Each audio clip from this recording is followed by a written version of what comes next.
What's up, guys? I'm back with another video. Today I'm going to show you how to change our spark plug coils with a pair of new used ones. First thing you do is go to your coils and pull each coil out of the spark plug, each wire out.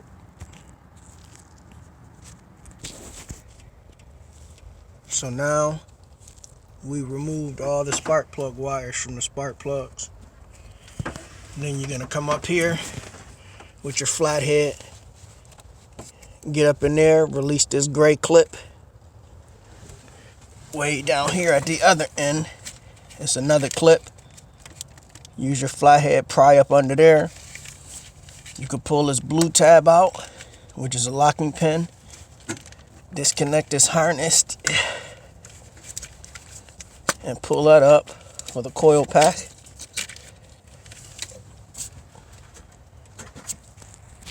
You do not have to remove the actual plugs on the top of the coils. Now this is the new used part. I couldn't afford a new one, but these plugs could stay plugged in.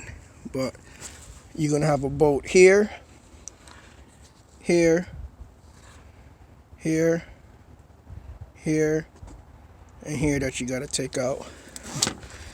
Make sure you got the right side, which I know this is the right side because I already replaced the other side. So again, you do not have to take off these tabs. They can stay in. Once you release the gray clips, get this the part. Once you release these locking tabs here that hold the hoses on, actually I just locked that one back accidentally. You pull out this harness. All you got to do, take out the bolts.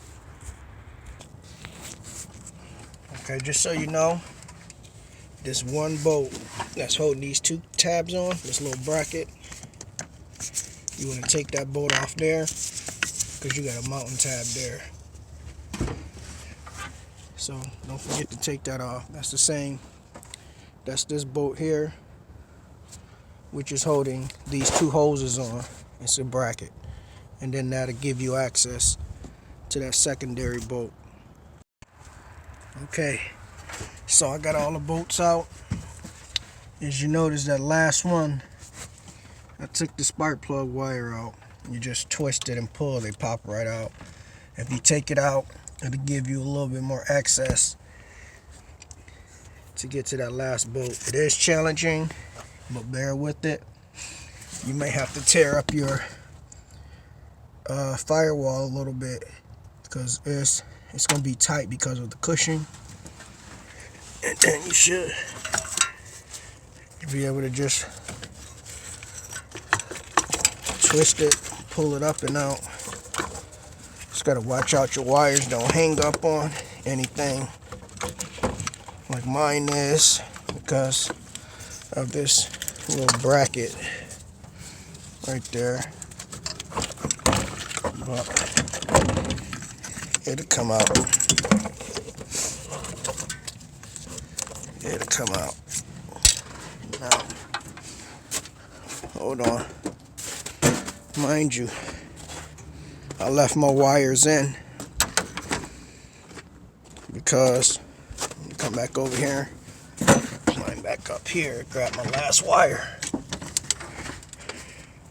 I left them in so that I can equally transfer them over. So on my left is my new used part.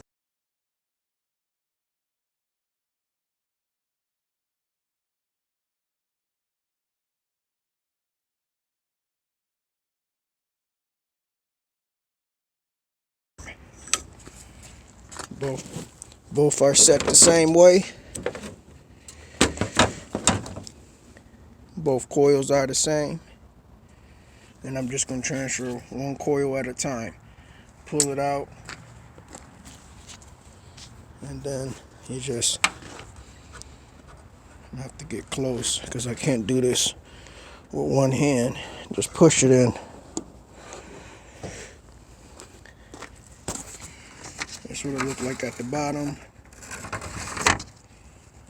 when you pull them out. I don't think I could do it with one hand. Hold on.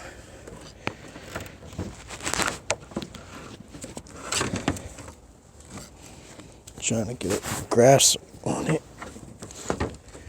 Give me a second, guys. Just trying to do it with one hand. Just twist and pull. And it'll come out. And this is what it looked like in the inside.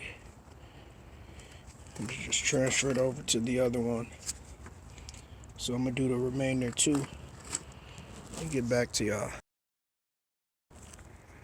Okay, also check, just because you got them off now, make sure these grounding bolts for these coil packs are snugged, because sometimes the vibration will rattle and make them come loose. So if they're loose, just grab your 10mm, tighten them down. And doing the same thing as the reverse process of putting them back in. But I'm definitely going to need two hands to do this. So we got the coils mounted back in. The gray connectors plugged back in. Got, the wires put back on. The big connector with the blue locking clip is plugged in. Make sure you route these wires the correct way, because you don't want them going over the transmission. The oil dipstick. Then self-explanatory. Each plug sit right where it needs to be to lock right into each plug. Plug your spark plug wires up and you're done. So that being said, if you like what you see, leave a like, a comment, and please subscribe to the channel to help your boy out. See you in the next video.